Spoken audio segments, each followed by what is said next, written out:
Почитувани представници на медиумите, почитувани сограѓани.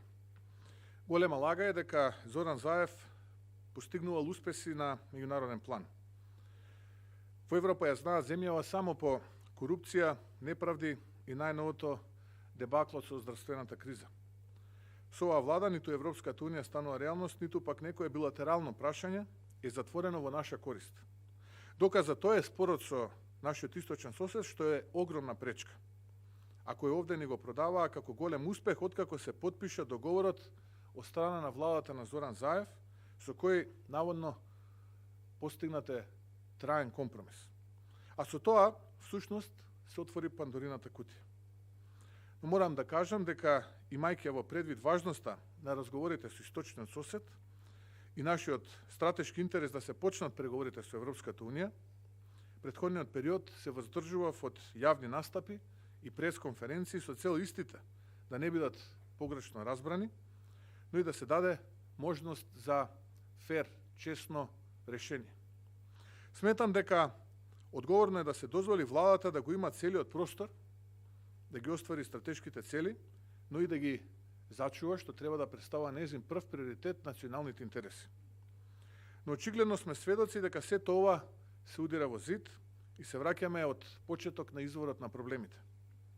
Целиот овој проблем со источниот сосед се темели на една лага на Зоран Заев и на една негова основна карактеристика која како буквар ја научија буквално сите наши соседи, а тоа е системот на преговори преку свитка на кичма.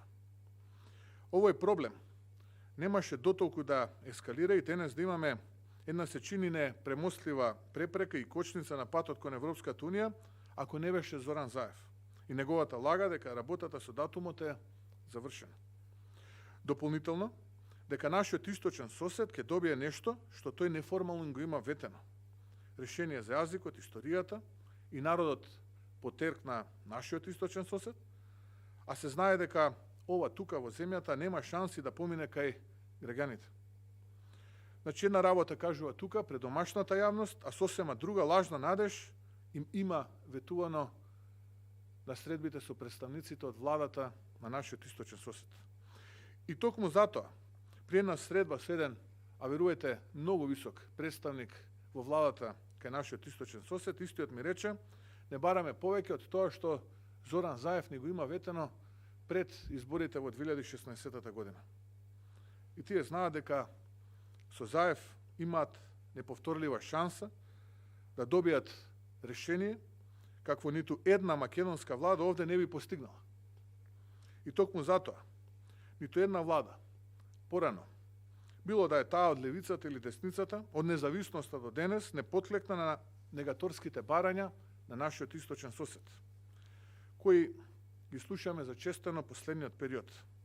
Ниту владата на Клјусев, ниту таа на Црвенковски, Љупчо Георгиевски, ниту Костов, Бучковски или таа на Груевски.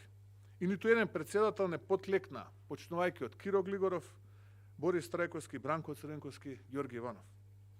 И после се она што поминавме во овие 4 години власт на Зоран Заев, ние се соочуваме и ја живееме грешката, дека овој човек има ветувано се и сешто, буквално се и сешто, само за да дојде на власт. Но овде, и тука, освен Заев и неколкумина околу него климачи со глава, не смее да се негира дека има и друг факт, а тоа е фактот народ.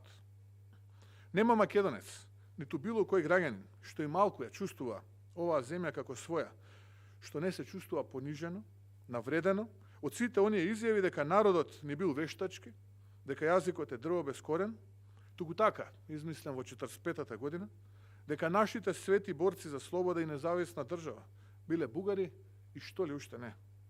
Сега треба да се правиме одсутни од реалноста и историските факти, да прифатиме дека тука била бугарска администрација, а не окупаторска војска. Фашистите да ги направиме административци. И што ли уште не. Тоа боли. Но уште повеќе боли тоа што владата и Зоран Заев молчат на сето ова и не одговараат, ниту демантираат. Јас ги разбирам оние безцелни пресконференции на министерот за надворешни работи и Зоран Заев кога вела дека му даваат шанси на процесот, но истовремено треба да бидат честни и отчетни пред граѓаните да кажат за што преговараат и кои се тие 7-8 точки по кои што постигнале напредок. Згора на тоа, сведоци сме и на таен нон-пейпер кој владата не го коментира, ама го прифатила и при тоа не објаснувајќи во чио име тоа го направила и со кого се консултирала за се тоа. Главниот проблем е што ниту тогаш, ниту денес, кога се приближувавме во последните денови од финалните разговори, Заев и владата преговараат без при тоа да имаме општ политички консензус внатре за едно вакво важно прашање.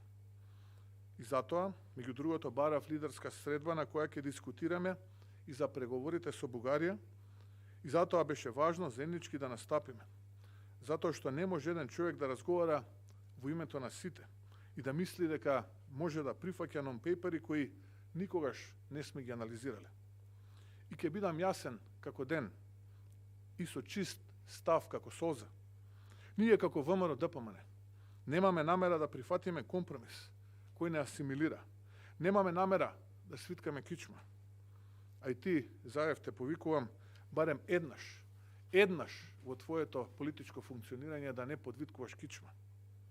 Направи спротивно од се досега што си правил. Исправи се, барем еднаш.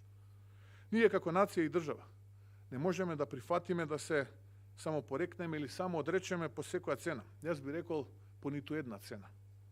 Мора некојаш да се каже доста е на лазењето по нерви и на вредливата реторика во која ние македонците ќе се повлекуваме и постојано ќе губиме. Доста е од тоа како држава да даваме се, а да не добиеме барем малку. Не смееме да прифатиме да се само избришеме. Почитувани представници на медиумите, почитувани сограѓани, сакам ова да го потенцирам.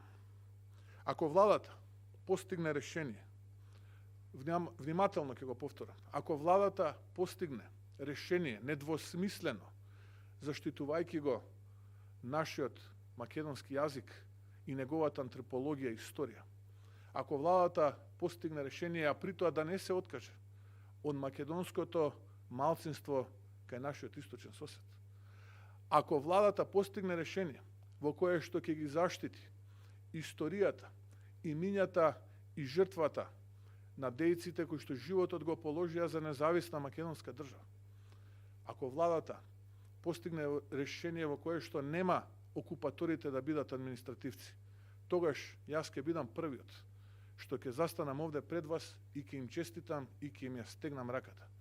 И ќе речам, секоја чест ги запазивте и ги одбранивте македонските национални интереси. Но во исто време, предупредувам дека ако владата се обидува да преговара за решение кое што ќе го негира нашиот идентитет, историјата, антропологијата на нашиот македонски јазик, неговата посебност, во кое што ќе ги понижи жртвите на македонските дејци кои што се бореа за независна македонска современа држава.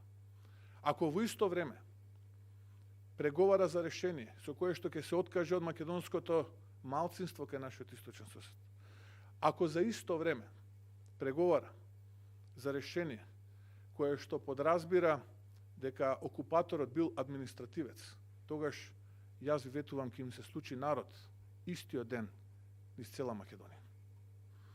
Овие неколку дена се многу значајни во разговорите со нашиот источен сосед. А нам, искуството со оваа влада, ни вели дека мора да се биде предпазлив. Апелирам, владата на Заев како свој прв приоритет нека ги постави заштитата на националните и стратешки интереси и да постигне решение не по цена на само одрекнување и бришење. Решение кое ќе биде гарантор на нашиот идентитет, јазик и посебност и виза за непречен почеток на преговорите со Европската унија. Ви благодарам.